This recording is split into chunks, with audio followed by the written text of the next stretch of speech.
Mommy dear, stop it. Mommy, don't shout like that please. You're such a nasty, rude girl. How many times have I told you to listen to me? Why do you always do as you please? I've seen your Sergey, he's no good for you. Got it? If I find out you're seeing him again, you'll be in big trouble. I'll pull out all your hair. Emily stood in the kitchen, head down, silently wiping away the tears streaming down her cheeks. If only Dad were alive, you wouldn't act like this, she thought, remembering the happy moments when a big, strong man was always ready to help and protect his treasure. Dad, why did you go on that fishing trip? Why are you standing there like a statue? Go to your room and clean up. Look at the mess you've made. You're a girl, how can you not be embarrassed? Emma turned to go to her room, and another thing, my dear, if I find out you've disobeyed me and are still seeing your Sergey, Mom made a horrible face, mocking her daughter. I don't know what I'll do to you. 3 days later, Tanya climbed into a chair with her legs up, staring at her phone. There were 10 minutes left until the end of the workday. The cleaner had already tidied up, preparing everything for the next day. The hair salon was dimly lit. 2 stylists had already left, and Vera was slowly getting ready to go home. Suddenly, the bell above the entrance door jingled. The owner hurried out to see who had come. Hello, the visitor said nervously, smiling. I urgently need a haircut. Hello, dear. I'm sorry, but we're closing. You're a bit late. Please understand, the young woman pleaded, almost in tears. I really need this. But okay, have a seat. Tanya crossed the salon and entered the relaxation room. Upstairs, a client has come in for an urgent haircut. Can you handle it, Stacy Petrov? I'm sorry, but I can't today, the 30-year-old woman apologized with a smile. I have a date tonight, need to get ready. Sure, go ahead. The salon owner knew that Vera had terrible luck with men. She had been married twice, and both times it ended in divorce. All right, dear, let's go. All the stylists have left, so I'll have to do it myself, she said to the young woman. The visitor quickly stood up, took off her outerwear, and walked over to the row of chairs. Have a seat and get comfortable, we'll start right away. Tanya looked at the visitor. Suddenly, she recognized the young woman's face. What kind of hairstyle would you like? Just a bit shorter, please. Like a boy's cut? The owner joked. No, not that short. Just short, but not too short, the young lady clarified, embarrassed. Too short won't look good on you. Tanya prepared her tools and continued to study the visitor. Suddenly, it dawned on her. How could she not have noticed? Recently, a group of volunteer searchers had appeared on social media in their city. They helped find missing people, worked with relatives, and cooperated with the police. This young woman's photo had appeared on the group's page just the other day. Emily Smith left home and hasn't returned. Whereabouts unknown, the caption read. Did you know you're being searched for? Tanya suddenly asked the young woman. The visitor turned pale, threw off her cape, and rushed out onto the street. Emily, wait. I want to help you. The salon owner shouted after her. Come back, we need to talk. I won't harm you. Emily stopped dead in her tracks, turned around, and slowly walked back. Promise you won't turn me in, the young woman pleaded. I promise. The woman raised her right hand. Now let's go for a walk. You can tell me everything. You see, after Dad died, she went crazy, became mean and rude. She stopped smiling at me, stopped kissing me, but the stream of insults never ended. As soon as she starts working, it begins. You didn't do the dishes, you didn't vacuum, you left your clothes lying around. Emma took a sip of her drink and continued. I think she's just picking on me. Dad loved me more than her. And with him gone, there's no one to protect me. So she takes it out on me for no reason. I think you're exaggerating a bit, Tanya sighed heavily. Though it's hard for me to judge. Want proof? The young woman reached into her bag, pulled out her smartphone. Here, look. I recorded this video to show how she treats me. On the screen, a woman was seen shouting at Emma, swinging a rag at her, calling her the worst names, and hitting her again and again. Emma wiped away a tear. The only joy I had was when Grandpa would pick me up. Dad would take me to his place for the weekends or holidays. I loved those days so much. But then he got sick and couldn't drive anymore. Mom won't let me visit him, no matter how much he begs over the phone. The young woman fell silent, trying to drink her tea. Then Sergey came into my life.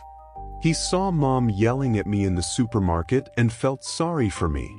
He found out where I lived and started meeting me after school. If his classes allowed it, he would come across the city to walk me home.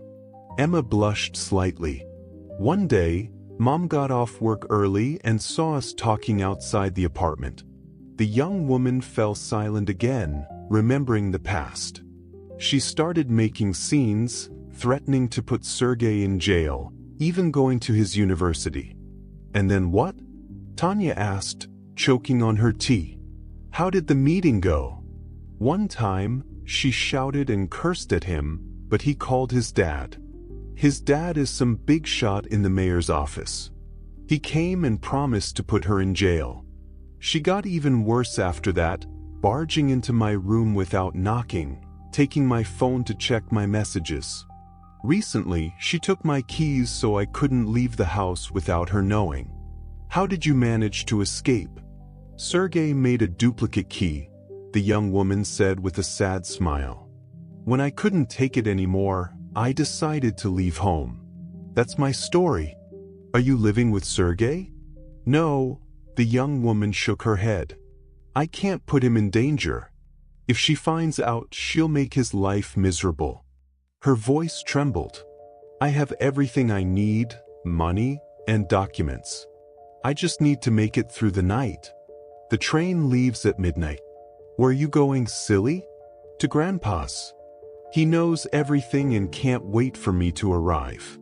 He was so mad when he found out, he yelled at Sergey, "Why didn't you tell me? I would have taken her in long ago.